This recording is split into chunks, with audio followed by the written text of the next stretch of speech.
जाने मन जाने अदा हो तुम, मेरी धड़कन की अदा हो तुम। मैं दिल की बात भला कैसे कहूँ, कैसे कहूँ। कितनी हसरतें हैं हमें तुमसे दिल लगाने की। जी तो मेरे प्यारे दोस्तों, आपसे दिल लगाने के लिए बहुत है ना, बहुत हसरत है। तो चलिए आप लोग गोप क्लासेस से है ना में जुड़िए और लोगों को भी जोड़िए। और आपको एक बेहतरीन धमाकेदार चैप्टर केमिस्ट्री का चैप्टर 1 है ना लेकर आए हैं, जिसमें कि आप लोगों को 3 क्लास है ना 3 वीडियो के रूप में आप लोग को बता दिया गया है। तो आप लोग देर ना करें, कलम उठाइए और लिख डाल है ना पढ़ने के लिए तैयार हो जाइए, ताकि आप लोग के लिए एक ऐसे वीडियो धमाकेदार आते रहे। तो और जो नए बच्चे जुड़े हैं वो सब्सक्राइब, और जो पुराने बच्चे हैं तो अपने पुराने दोस्तों को पीछे शेयर कीजिए और लाइक कीजिए, कमेंट कीजिए कैसा लगा ये वीडियो। लास्ट में है ना, लास्ट तक वीडियो को जरूर देखिएगा। तो सबसे पहले आपको बता दिए थे, पीछे पढ़ा चुके थे, उससे नेक्स्ट क्लास में है ना, नेक्स्ट क्लास में उससे आगे बताया जा रहा है। तो उसके बाद है रासायनिक अभिक्रिया क्या है, इसी के बारे में आपको पढ़ना है, यहाँ से आपको पढ़ना है। मजा है ना। रासायनिक अभिक्रिया क्या है तो देखना है, जब कोई पदार्थ क्या, जब कोई पदार्थ अकेले या किसी अन्य, जब कोई पदार्थ अकेले या किसी अन्य पदार्थ के साथ मिलकर एक या एक से अधिक नए गुण वाले पदार्थ का निर्माण करते हैं, तो इस अभिक्रिया को ही हम रासायनिक अभिक्रिया कहते हैं। तो इस अभिक्रिया को हम क्या कहते हैं, रासायनिक अभिक्रिया कहते हैं। जैसे में CaCO से एक अभिक्रिया करवा कर बनाया, क्या क्या बना है, CaO प्लस CO2।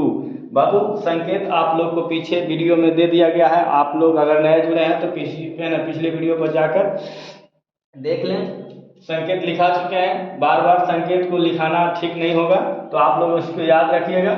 और दूसरा में बता रहे हैं एक या एक से अधिक में, जैसे ही देखना H2 प्लस O से अभिक्रिया कराकर क्या बना है, H2O, यानी कि जल हाइड्रोजन प्लस ऑक्सीजन से अभिक्रिया करवा कर क्या बनाया गया है, H2O। तो आई होप आप लोगों को 2 या 3 वीडियो, पिछले वीडियो में कुछ लड़के का कमेंट आया था, सर क्वालिटी जो है ना, ये लिखावट जो है पूरी तरह से अच्छे से दिखता नहीं है। तो उम्मीद है कि आज का लिखावट आप लोग को अच्छे से दिखते होंगे। तो आई होप आप लोग इसको समझ गए होंगे। अगर जिस बच्चे को स्क्रीनशॉट लेना है तो ले सकते हैं। नेक्स्ट क्वेश्चन की ओर चलते हैं।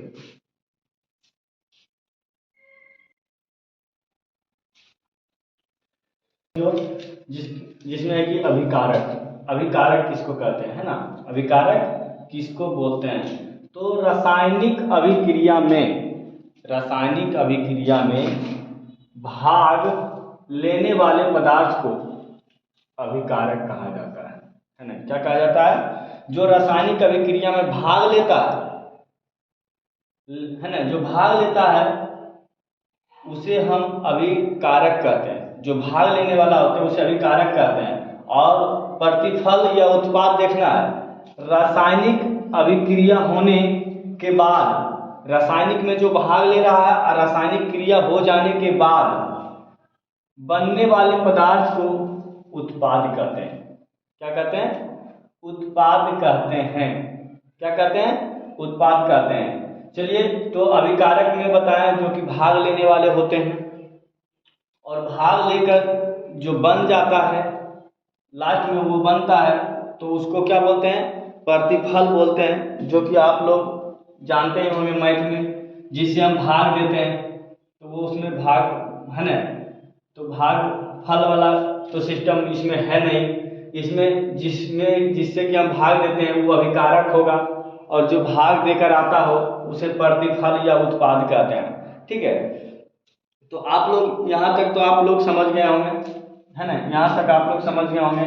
निचला बता रहे हैं ना, नीचे वाला क्वेश्चन है, शब्द समीकरण किसे कहते हैं, पूछता है ना, एग्जाम में कभी पूछ दे, शब्द समीकरण किसे कहते हैं। तो अभिकारक और उत्पाद को, यहाँ देख रहे हैं ना, अभिकारक जो भाग लेता हो, अभिकारक का जो भाग देकर आता बनता है वो प्रतिफल या उत्पाद।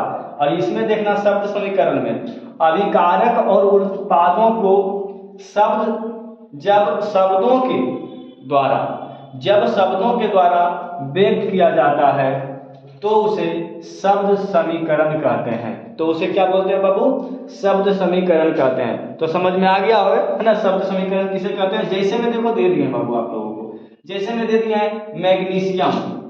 मैग्नीशियम देखिए एक कैसा शब्द में लिखा हुआ है मैग्नीशियम, क्या रासायनिक सूत्र है लिखा हुआ, सूत्र के रूप में नहीं है। मैग्नीशियम कैसा एक शब्द के रूप में, magnesium plus oxygen, magnesium plus oxygen बना क्या? Magnesium oxide. क्या बना? Magnesium oxide. तो यहीं पर अभिकारक भी थोड़ा समझ लेना। मान लेते हैं यहाँ पर अगर होता Mg, यहाँ पर होता O2 है ना, यानी कि ऑक्सीजन। अब बनेगा क्या? MgO2 है ना, मैग्नीशियम ऑक्साइड बनेगा। तो जी ये बन जाएगा। बनने के बाद तो इसको बोलते हैं अभिकारक। ये अभिकारक है ना, क्यों? क्योंकि ये दोनों क्या कर रहे हैं? भाग ले रहे हैं। अब बन क्या रहा है? मैग्नीशियम ऑक्साइड, यानी कि प्रतिफल क्या निकल रहा है? मैग्नीशियम। तो आई होप आप लोग ये तीन है ना क्वेश्चन को समझ गए होंगे, ये तीनों को। तो आप लोग अगर कलम कॉपी निकाले हैं तो आप तो लिख रहे होंगे जिस समय कि हम बता रहे होंगे, और जो बच्चे की नहीं लिखे होंगे जिसमें कि अभी भी आलसीपन भरा हुआ है तो वो बाबू उसके लिए क्या है? स्क्रीनशॉट। अगर जिंदगी में आलसीपन है बाबू तो फिर उसका इलाज तो तुम ही हो। प्यारे रसगुल्ले, चलिए नेक्स्ट क्वेश्चन की ओर बता रहे हैं वाक् समीकरण किसे कहते हैं। वाक् समीकरण किसे कहते हैं? तो वाक् समीकरण किसे कहते हैं कभी काल पूछ देते हैं ना एग्जाम में, तो लिखना है जब वाक् समीकरण को संक्षेप में लिखा जाता है। जब वाक् समीकरण को कैसे में लिखा जाता है? संक्षेप में लिखा जाता है तो उसे शब्द समीकरण कहते हैं। तो उसे क्या कहते हैं?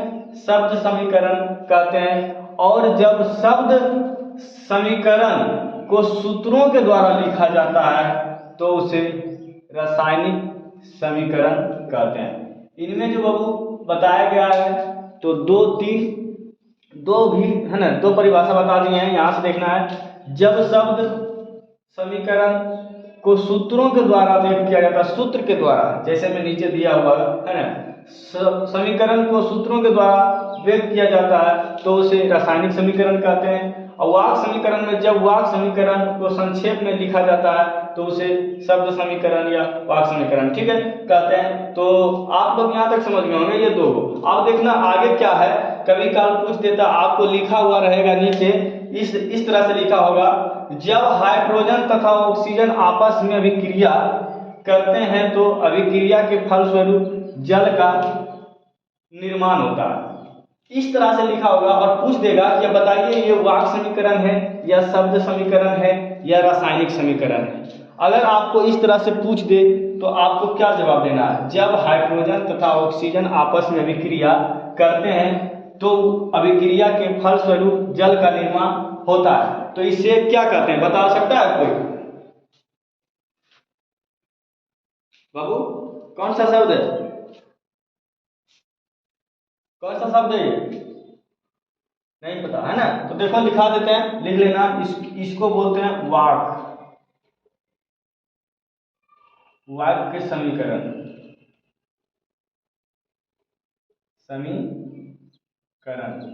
समीकरण इसको वाक् समीकरण। और जब इस तरह से लिखा रहे हाइड्रोजन प्लस ऑक्सीजन, पूछेगा ये कौन सा शब्द है ना, कौन सा, किस तरह से, ये नहीं हाइड्रोजन और ऑक्सीजन मिलाकर जल बन रहा है तो पूछेगा ये क्या है, तो ये हो गया शब्द समीकरण। कौन सा समीकरण? शब्द समीकरण। कौन सा? शब्द समीकरण।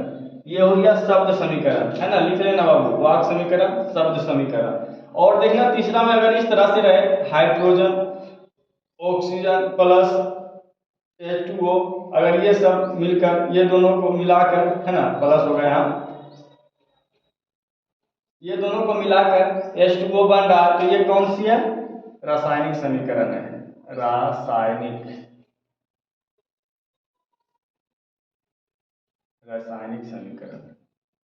समीकरण है ना। तो बाबू आप लोग यहाँ तक समझ गए होंगे, समझ में आ रहा है। केमिस्ट्री बताया ना कि बोझ तुम लोग को लगता है, बोझ बशर्ते है नहीं, आप लोग जितना बना लेते हो, बस इसी तरह से इत्मीनान से पढ़ते जाइए और हम पढ़ाते रहेंगे। और दोस्तों को भी जोड़िए और लाइक कमेंट कीजिए और लोगों को है ना, अपने दोस्तों को ज़्यादा से ज़्यादा जागरूक करिए ताकि आप लोगों को केमिस्ट्री बोझ ना लगे। तो चलिए, आई होप आप लोग आलसी लोग है ना स्क्रीनशॉट ले सकते हैं। जी हाँ, तो आप लोग इसका स्क्रीनशॉट ले लिए होंगे है ना। तो चलते हैं नेक्स्ट क्वेश्चन की ओर, जिसमें है पूछता है रासायनिक समीकरण को कितने भागों में बांटा गया है? तो 2 भाग में बांटा गया है। कितने भागों में? 2 भागों में। रासायनिक समीकरण को 2 भागों में बांटा गया है। ये ध्यान रखना है कि कितने भागों में? 2 भागों में, जिसका कि पहला फर्स्ट है संतुलित समीकरण। क्या है? संतुलित समीकरण और असंतुलित समीकरण। यही दोनों को जानना है पहले है ना। केमिस्ट्री आगे पढ़ने से पहले इसको जानना है कि संतुलित समीकरण और असंतुलित समीकरण, इसको चिन्हना जरूरी है। और संतुलित करने के लिए भी जानना जरूरी है। अगर संतुलित करने के लिए नहीं जानोगे तो वो भी दिक्कत है, जो कि आपको है ना बता दिया जाएगा, सब चीज इसमें बता दिया जाएगा। तो संतुलित समीकरण किसे कहते हैं? सबसे पहले तो देखना है संतुलित समीकरण किसे कहते हैं। तो वह रासायनिक समीकरण, कैसा रासायनिक समीकरण? वह रासायनिक समीकरण जिसमें अभिकारक, पीछे पढ़ा चुके हैं बाबू, अभिकारक किसे कहते हैं? जो भाग लेने वाले होते हैं वो अभिकारक कहलाते हैं ना, ध्यान रखना। तो अभिकारक और उत्पाद, और जो भाग देने के बाद जो आता हो यानी कि है ना, उसी को बोलते हैं उत्पाद या प्रतिफल। बताए थे ना। तो उत्पाद दोनों तरफ प्रत्येक तत्व यानी कि अभिकारक की तत्व और उत्पाद की तत्व, यानी कि जितना से हम भाग दे रहे हैं उधर वाला और इधर वाला, दोनों क्या होना चाहिए? दोनों की परमाणुओं की संख्या बराबर होनी चाहिए। नहीं कि एगो 4 है तो एगो 5 हो जाएगा, एगो 5 है तो एगो 6 हो जाएगा, ऐसा नहीं। दोनों साइड बराबर होना चाहिए। बराबर होती है वह संतुलित रासायनिक समीकरण कहलाता है। वह क्या कहलाता है? रासायनिक यानी कि संतुलित रासायनिक समीकरण कहते हैं। जैसे मैं देखो नीचे दे दिए बाबू है ना, 2H2 यानी कि हाइड्रोजन और ऑक्सीजन, और इधर क्या बनाया है? H2O यानी कि जल। तो जल जितना है इधर, जितना है जितना इधर है।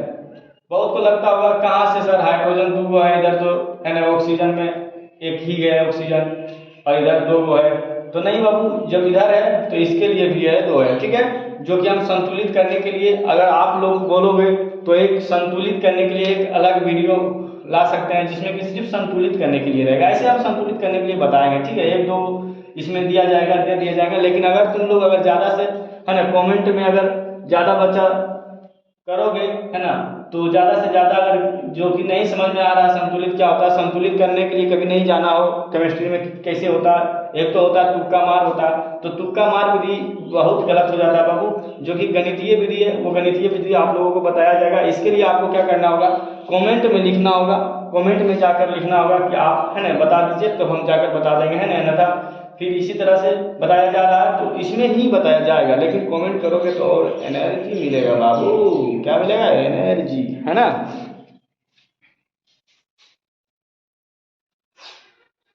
तो चलिए चलते हैं नेक्स्ट क्वेश्चन की ओर। असंतुलित, संतुलित बता दिए, असंतुलित। असंतुलित समीकरण किसे कहते हैं? इसमें समझना है कि ये होता क्या है। तो वह रासायनिक है ना, वह रासायनिक समीकरण जिसमें अभिकारक और उत्पाद, अभिकारक बार बार बता रहे हैं कि अभिकारक पीछे बता चुके हैं, याद कर लेना आप लोग है ना। अभिकारक और उत्पाद क्या होता है, ये दोनों बहुत इंपॉर्टेंट होने वाले हैं इस चैप्टर में, ठीक है। तो अभिकारक और उत्पाद दोनों तरफ तत्व के परमाणु की संख्या बराबर नहीं होती है। संतुलित में क्या बताएं कि दोनों तरफ परमाणुओं की संख्या बराबर बराबर होना चाहिए, है ना।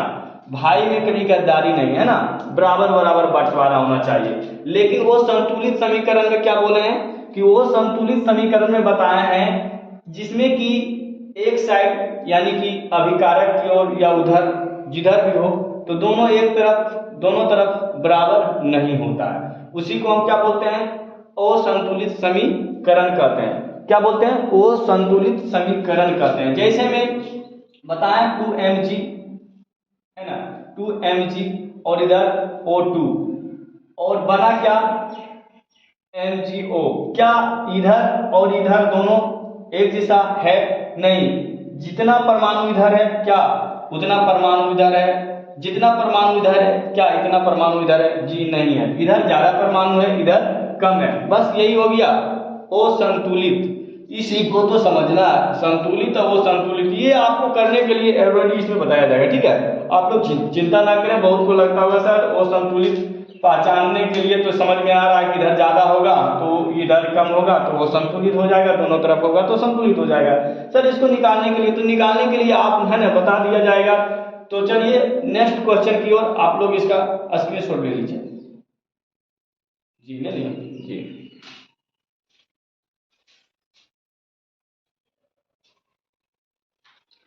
तो चलिए नेक्स्ट क्वेश्चन की ओर चलते हैं, है ना।